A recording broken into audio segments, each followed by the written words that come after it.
नमस्कार, मैं एक और आप देख रहे हैं हंगामा टाइम्स न्यूज। आइए नजर डालते हैं राजधानी की बड़ी खबरों पे। हमारे संवाददाता की एक विशेष रिपोर्ट। सोसाइटी की तरफ से मैं नम्रता जी का बहुत बहुत स्वागत करती हूँ। चूँकि हमारी सोसाइटी भिक्षावृत्ति ख़त्म करने पे काम कर रही है। पिछली बार भैया का बड़ा सहयोग था कि उन्होंने बोला कि आप लोग काम करिए, हम आपका साथ देंगे। उसी क्रम में आज कल हम लोग उनसे मुलाकात हुई थी, तो उन्होंने कहा था ठीक है। तो वो बाहर गए हुए हैं भैया साहब, बाहर गए हुए हैं, इस वजह से वो नहीं आ पाए, इसलिए मैडम आई हुई है। और आज भारत संगम जागरूक नागरिक सोसाइटी की ओर से कपड़ों का वितरण किया गया और मास्क का वितरण। आज यहाँ भोजन का भी वितरण किया गया गरीबों के लिए गया हनुमान सेतु पे, जहाँ पे मुख्य अतिथि के तौर पे ब्रजेश पाठक की धर्मपत्नी ने इस कार्यक्रम का संयोजन किया। आइए जानते हैं उनसे इस कार्यक्रम के बारे में, उनका क्या कहना है और वो किस तरीके से गरीबों की मदद करने के लिए आगे आ रहे हैं। देखिए, जो भारत संगम सोसाइटी है, इन्होंने जो ये कार्यक्रम किया है, इसमें ये चाहते हैं कि जो बहुत ही गरीब हैं, भिक्षुक हैं, इनको कुछ हम ऐसा काम दे दें जो अपने पैरों पे खड़े हो जाएं।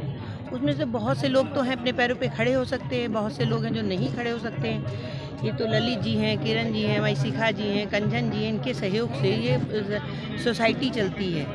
ये कोशिश से ज़्यादा कोशिश होती है, यहीं के भिक्षुक नहीं, पूरे लखनऊ के जहाँ पे ये निवास करते हैं, जहाँ पे रह के भिक्षा मांगते हैं, मतलब कहीं का भी, हाँ कहीं का भी, हम उनको छोटा सा भी अगर हम रोजगार दे देंगे ना, तो कुछ भी कर दीजिए। रोजगार में जैसे आपने कभी पन्नी होती हैं, उन्हीं को ही बनाने का काम दे दिया, कभी कागज़ के लिफाफे होते हैं, वही बनाने का काम दे दीजिए, तो ये लोग बैठ करके बनाएंगे, उसी में जो इनको पैसा मिलेगा उससे ही अपना जीवन यापन करेंगे।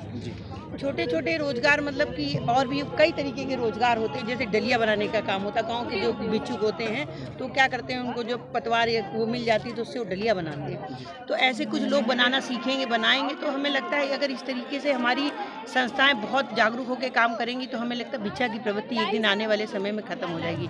और जो भारत सरकार और हमारे उत्तर प्रदेश सरकार की जो मुहिम है उसको भी हम चाहते हैं कि इसी तरीके से पूरा किया जाए, उसी में ही हमारा आज योगदान हो रहा है। मैम, जो मुफ्त चिकित्सा शिविर जो लगाया गया था उसके बारे में। मुफ्त चिकित्सा शिविर लगाया गया था, उसमें सबको दवाइयाँ भी दी गई थी, मगर जो भीषण जिनकी बीमारी है, बहुत ज़्यादा जो ग्रसित है, उसको हम लोग मुख्यमंत्री से पैसा दिलाने का काम करते हैं, क्योंकि डॉक्टर इतना नहीं दे सकते हैं। सरकारी अस्पतालों में भी सरकारी पैसा जाता है, तो हमारा एक माननीय मंत्री जी क्या करते हैं, एक लेटर लिख देते हैं, उसमें मरीज का नाम लिख देते हैं, उसको आगे बढ़ा देते हैं कि सरकार से कुछ पैसा मिल जाए। जैसे कभी 1 लाख 2 लाख 50,000 तक का हम दिलाने की वो कोशिश करते हैं, वो मिलता है। और हमारे माध्यम से जो भी हो सकता है, मदद हो सकती है, वो हम लोग करते हैं।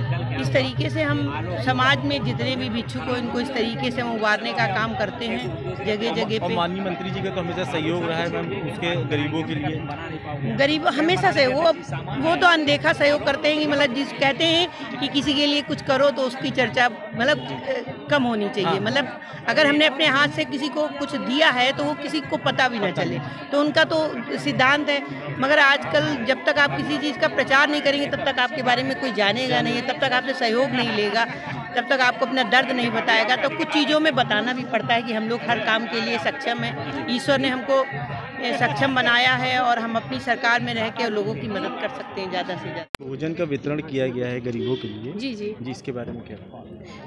एक्चुअली ये हमारी संस्था भारत संगम जागरूक नागरिक सोसाइटी जो है पिछले 3 वर्षों से भिक्षावृत्ति पे काम कर रही है, भिक्षावृत्ति ख़त्म करने पे।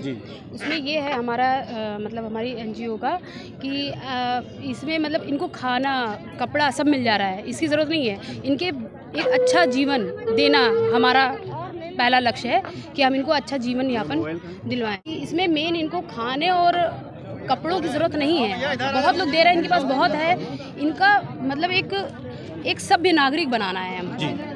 और जो विश्व पटल पे भारत की एक इमेज है कि भारत जो है बैगर्स का देश है, भिक्षुकों का देश है। भिखारी मतलब हम लोग को भिक्षुक बोल रहे हैं अच्छे हमारे सेंस में, लेकिन भिखारियों को बोलते हैं। विदेशी आते हैं, वो बोलते हैं कि ये यहाँ घूमने के लिए नहीं आते हैं, वो यहाँ का मजाक बनाते हैं कि अरे यहाँ पे देखो इसे लोग हाथ मांग रहे हैं। तो हमें इनको हाथ ऐसे नहीं, इनको मतलब खुद स्वरोजगार देना है। जैसे हमारे मूलभूत स्वावलंबी बनाना है, और जैसे हमारे मूलभूत अधिकार में मैं ये चाहती हूँ कि काम करने का भी अधिकार जोड़ा जाए। मतलब विश्व भिक्षावृत्ति ख़त्म करनी है हमको पूरे भारत से, लेकिन चलिए भारत नहीं तो उत्तर प्रदेश तो ये शुरुआत हम लखनऊ से ही कर रहे हैं कि भिक्षावृत्ति को ख़त्म किया जाए। ये हमारी संस्था की कोशिश है। तो इसी के उस पर हम स्टेप बाय स्टेप काम कर रहे हैं। सबसे पहले हमने जब कैंप लगाया तो हमने उसमें ये देखा कि इसमें आधे लोग बीमार हैं, मतलब मानसिक रोगी हैं। इसमें लोगों को नशे की आदत है, यहीं से मतलब चोरी भी हो रही है। भिक्षावृत्ति अगर हम मतलब भिक्षावृत्ति पे किया जाए तो इससे कई समस्याएं जुड़ी हुई हैं। जैसे कि आप मतलब जो अंतर्राष्ट्रीय अंतर्राष्ट्रीय स्तर पे जो ये जो गैंग चल रहा है किडनैपिंग का, ये भिक्षावृत्ति के कारण भी है, क्योंकि बच्चों को किडनैप कर लिया जाता है, उनके हाथ पैर तोड़ दिए जाते हैं, फिर उसके बाद उनको क्या बोलते हैं भीख मंगवाया जाता है। अगर हम पहली बात अगर हम भिक्षा में पैसे ना दे करके सिर्फ उनको खाना और कपड़ा दें या मेडिसिन दें, तो पैसे अगर हम नहीं देंगे तो विश्व स्तर पे मतलब मुझे जहाँ तक लगता है कि ये जो किडनैपिंग का केस ख़त्म हो सकता है। और फिर इसी तरीके से हम पहले इनका इलाज करवाएंगे। हम इसी में हमारे जो संयोजक जी है, कहना चाहूँगी कि हम आपके साथ हैं, आप कोशिश करिए, हम आपके साथ सदा रहेंगे। आपको अच्छा जीवन देने का हमारा पूरा प्रयास आगे देते भी रहेंगे और आपका जीवन जरूर सुधारेंगे हम, ये हमारा कोशिश रहेगी। हमारी टीम के साथ अच्छे लोग हैं, शर्मिला जी हैं, गीता जी हैं, मनीष जी हैं और राधा जी हैं, सुदेश जी हैं। हमारी टीम जो है दिन रात सक्रिय रहेंगे। आज के विषय का हम लोगों का ये विषय रहा है कि हम लोग भिक्षुकों पे काम कर रहे हैं पिछले 3 से 5 साल से लगातार, और हम लोग ये चाहते हैं जो हमारे समाज में ये भिक्षुक इतनी तेज़ से फैल रहे हैं सब सारी, कुछ लोगों की तो मजबूरी होती है लेकिन कुछ लोग इसको शौकिया करते हैं। दूसरी चीज़ ये है इनके साथ इतनी अभद्रता होती है और इनको इस अभद्रता के लिए लोग इनको तैयार भी करते हैं। इनका एक मसीहा होता है जिसके गैंग में ये क्या करते हैं, ये सारे लोगों को एकत्रित करते हैं और ये अपनी एक टीम चलाते हैं। उस टीम से लोगों को पैसा, ना तो वो भिक्षुक जो होते हैं पैसा एकत्रित करते हैं लेकिन ना तो उनके हाथ में आता है, ना उनके ज़रूरत की चीज़ पूरी हो पाती हैं, वो पूरे जीवन भिक्षुक ही रहते हैं।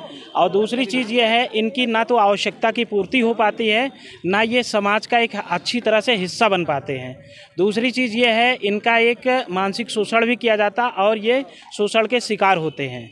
तीसरी चीज़ ये है इनके दिमाग में ये चीज़ बार बार भरा जाता है आप समाज से बहुत दूर हैं, आपको समाज एक्सेप्ट नहीं करता है। और समाज में जब ये जाने का प्रयास करते हैं, जैसे हम लोगों ने बार बार इनके लिए दवा का प्रबंध करते हैं, जब इनकी हम लोग डॉक्टर से चेकअप करवाते हैं तो इनको ये चीज़ पता नहीं होता कि हमें वाकई में क्या बीमारी है, हम किस चीज़ से हम पीड़ित हैं। और ये इनकी अपनी खुद की पीड़ा, सिर्फ इनको दर्द महसूस होता है और इनको ये महसूस नहीं होता कि वाकई में मुझे क्या बीमारी है ना। अच्छा, ये दूसरी चीज़, जब कभी भी हॉस्पिटल में जाते हैं तो हॉस्पिटल में ना तो इनको डॉक्टर देखना पसंद करता है, ना ये अपनी बात रख पाते हैं। तीसरी चीज़ ये है कि जैसे ये डॉक्टर उस कंपाउंड पहुंचते हैं, ना तो इनका पर्चा बन पाता है ना कुछ। बहुत से ऐसे लोग होते हैं जो पैसा तो कहीं एकत्रित कर लेते हैं लेकिन उस पैसे का कहाँ यूज़ करना है वो सब नहीं कर पाते। तो हमारा भारत संगम जागरूक नागरिक सोसाइटी मंच इस दिशा में काम कर रहा है। दूसरी चीज़ ये है कि हम लोगों का ये सोच है कि हम लोग ये भिक्षावृत्ति बंद करवाएं और इनको सही दिशा में एक मार्गदर्शन किया जाए, जो काम करने के लायक हैं उनको काम की दिशा में लाया जाए। कार्यक्रम के बारे में जो कपड़ा वितरण किया गया है, भोजन का वितरण किया गया है, मास्क का वितरण किया गया है, सर इसके बारे में बताएं। भाई, हम चाहते हैं कि ये भिक्षुक और वंचित लोग जो हैं इनको समाज में एक स्थान प्राप्त हो, इनके पुनर्वास की व्यवस्था हो, इनको समाज में एक पहचान मिले। तो इस वजह से हम विगत कई वर्षों से यहाँ पर ये कार्यक्रम करा रहे हैं। आज हमारा निःशुल्क चिकित्सा सेवा शिविर का भी कार्यक्रम था, लेकिन मंदिर के प्रबंधकों के द्वारा कि कोरोना की वजह से वो कार्यक्रम स्थगित कर दिया गया। लेकिन कई जो यहाँ मरीज हैं उनके नाम और उनकी जो गंभीर बीमारियाँ हैं उनको हमने रजिस्टर में नोट कर ली है और बलरामपुर और सिविल हॉस्पिटल में उन लोगों का निःशुल्क ऑपरेशन या इलाज जो है ये भारत संगम संस्था कराएगी। मैं सबसे पहले तो अपना नाम बताना चाहूँगी। मैं किरण जोशी मध्य मंडल 2 से उपाध्यक्ष हूँ भारतीय जनता पार्टी से। और मैं चाहूँगी जो ये भारत संगम NGO है उसके लिए मैं भरसक अपने प्रधानमंत्री जी और योगी आदित्यनाथ जी, अपने माननीय मंत्री ब्रजेश पाठक जी और नम्रता भाभी से सहयोग के लिए बोलूँगी। और जो ये हमारी भिक्षावृत्ति है उसको ख़त्म करें और इनका रहने का और जो भी इनकी सुविधाएं हैं उनको उपलब्ध कराएं और बेहतर जीवन मिले इन लोगों को। और ये हमारी जो भी यहाँ लखनऊ में जितने भी हमारे मंदिरों में इधर उधर भिक्षक बैठे रहते हैं वो भिक्षावृत्ति खत्म हो। मैं श्रीमती राधा बिष्ट, कंचन पाठक जी ने मुझे आमंत्रित किया और इनका जो जीवन का उद्देश्य है वो भिक्षावृत्ति को समाप्त करने का है। इन्होंने बीड़ा उठाया है और मुझे बिल्कुल विपरीत परिस्थितियों में भी जो है इन्होंने इस कोरोना काल में ऐसी पहल करी है, तो मैं बढ़ चढ़ कर इनका सहयोग करूंगी और इन भिक्षावृत्तियों को समाप्त करने के साथ ही साथ इनके जीवन उद्धार में, इनकी जीवन को और बेहतर बनाने के लिए कंचन जी जैसा हमें निर्देश देंगी हम उसी के अनुसार कार्य करेंगे। और धन्यवाद। इस कार्यक्रम के बारे में मेरा यही कहना है कि जो कंचन पाठक जी ने ये कदम उठाया है भारत संगम के माध्यम से गरीबों की मदद के लिए, बहुत ही अच्छा, बहुत ही सराहनीय कार्य है। इसकी कोई तुलना की ही नहीं जा सकती। अगर हम सभी का ऐसी सोच हो जाए तो हमारे भारत में गरीबी रहे ही ना। और इसके लिए मैं आभार व्यक्त करती हूँ जोशी अंकल जी का और भारत संगम से जुड़े सभी कार्यकर्ताओं का। आप कैसे सहयोग करेंगे इसमें? जितना भी हमसे हो सकेगा मैं उस तरह की सहयोग करूँगी।